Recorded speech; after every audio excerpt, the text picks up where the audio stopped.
Good morning, good morning. Back on the boat. It's all this YouTube channel's about, so I don't even know what to start with. Hello! And welcome back! So we're, well, I'm here today, working on the sockets. I started work and then I thought, oh, darn it, I've not recorded, so let's turn the camera on. Alright then, so, as I said yesterday on Shell's video, we're doing 2 radial circuits. She's seen the fuse board now that you can buy the AC fuse board from the boat builder supplier, and she just says take your tool station, garage, consumer unit back and buy one of them.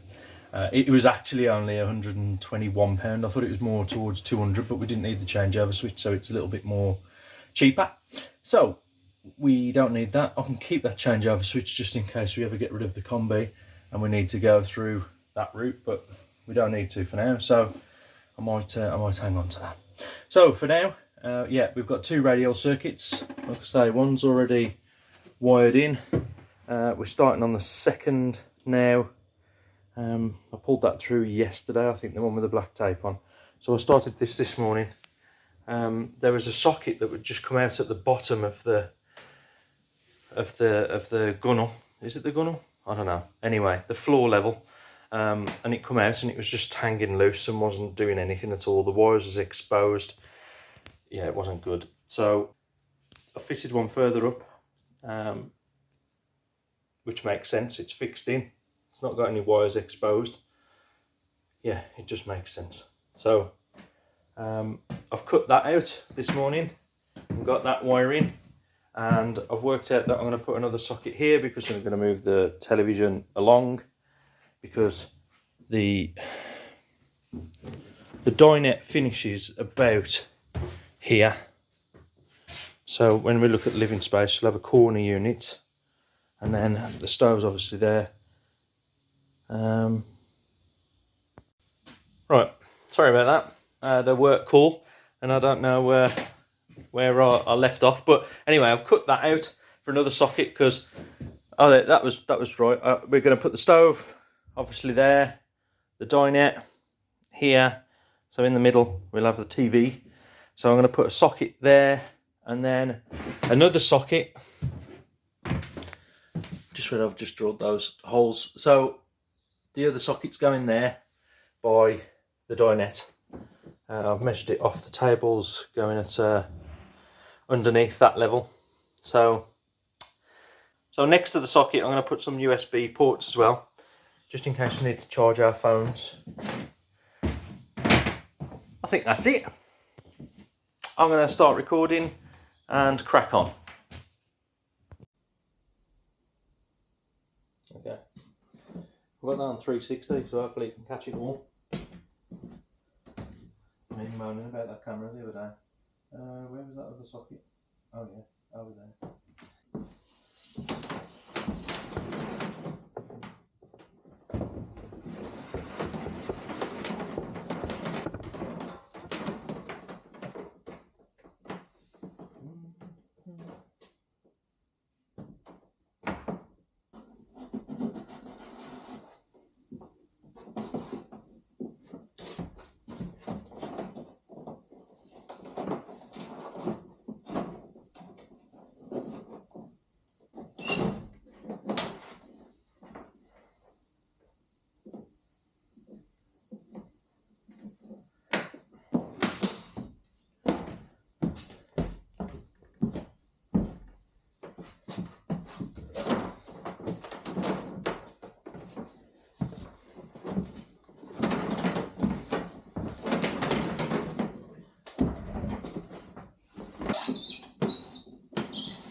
Well, there we have it.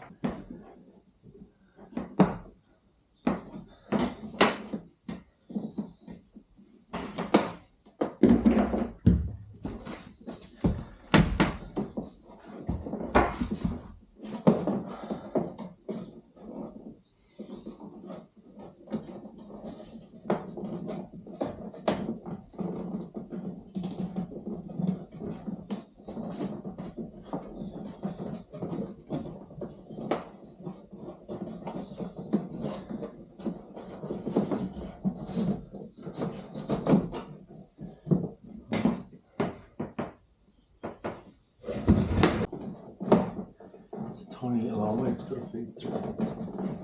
Right, let's go.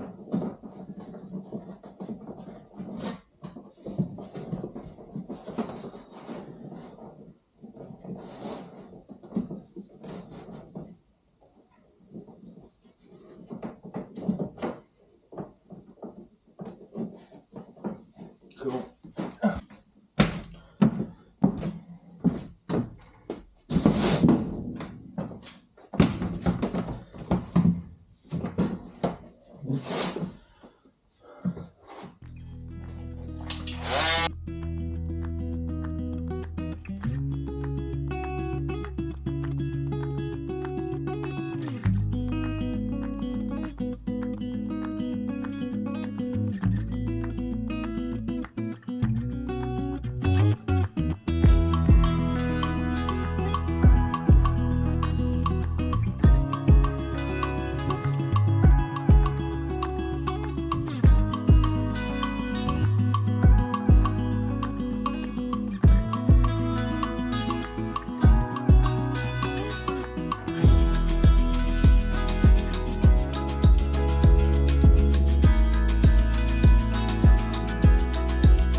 Yeah, should do. Yeah, if I scrape away a bit of that foam. So basically what's happening is the cable's going down to the back here. I'm building this out to be another flat board to go against the dinette. Because of the gunnel having a tilt, the guy who's building the dinette for me, he can't gauge that good enough, as well as getting the rest of the dinette all, you know, superbly straight and all matching. So what he's done is built everything square, which is fine. So the dinette will come square off the floor. You can cut a part out for the pipes down here, but the dinette will come flush with the wall, and it'll probably start heading up to about here, this point. So I'm going to build just a small piece of wall just along this section. And that should sort that, hopefully. Just use a 5mm board, so I'll need to cut another piece out of the board, put that on, and yeah, Bob's your uncle.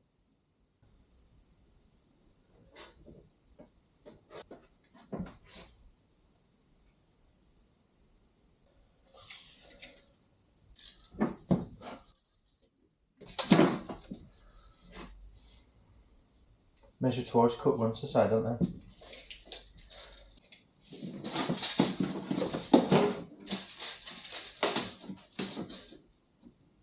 Yeah, that's 100, 99 to the bottom, so 89 to the table. Okay.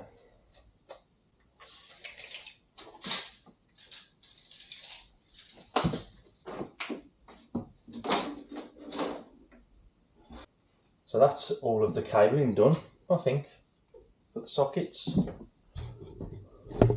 yeah, so we've got a socket there,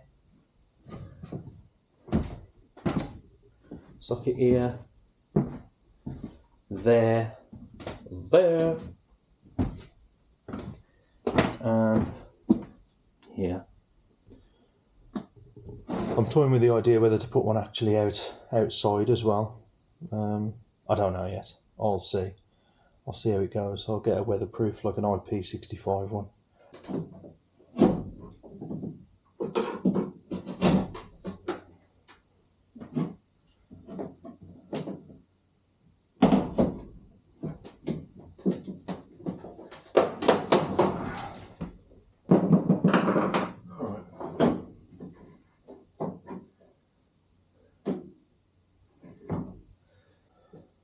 Right there, so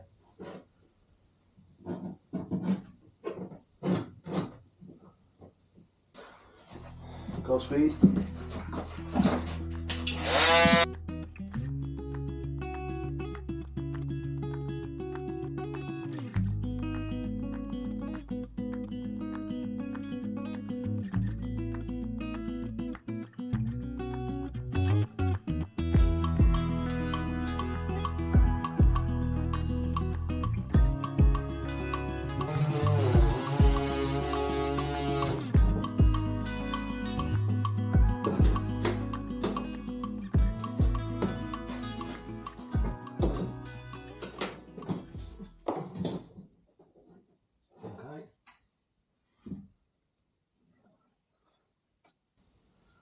What is that massive screw?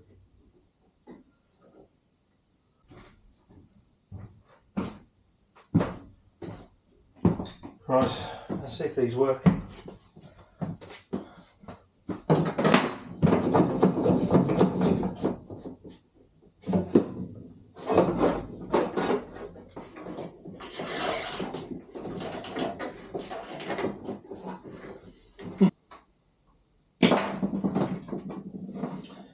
Wicked. That's the split in the cable. So the gas pipe is clipped into the gunnel. It's not clipped, it's screwed actually, they're there. And I've got a funny feeling when we was trying to pull the cables in, it scraped along that at one point, but yeah. I'm fetching this gas pipe out, I think. It's just gonna, in my eyes, be better clipped along the gunnel. It's more visible, I know, but at least you know where it is and you know where it's fixed, because that is just horrendous. Okay, so the gulp pump for the shower is going to go there. I need to build a service hatch and have an inspection hatch there. I think under the cupboard, well, it's not going to be a cupboard, sorry, a desk will be alright actually. I can just, from time to time, just have a check, see if we're still dry in the bilges. The water tank will run down here, no two ways about it. So I think having an inspection hatch here by the shower and for the water tank is a fair idea. So I'm going to do that next, I think. So as long as I come, where did we go? 5:30 up.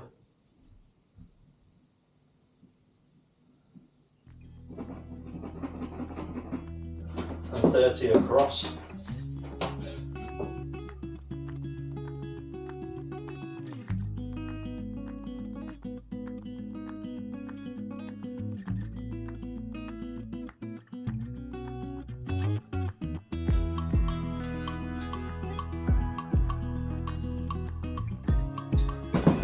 To unscrew the board now, see if it'll work.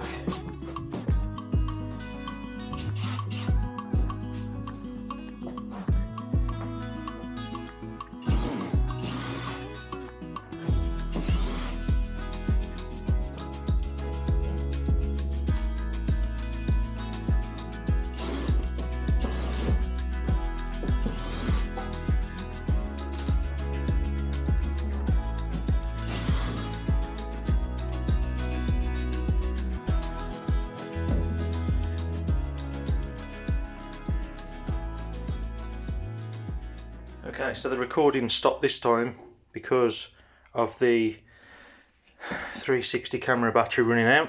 I'm not impressed with that at all. But anyway, I've got myself a hatch now. So in there, I'll cut a piece out in the floor because there's no bricks in that section. One, to be able to get underneath and pull out the waste if need be and fish that out.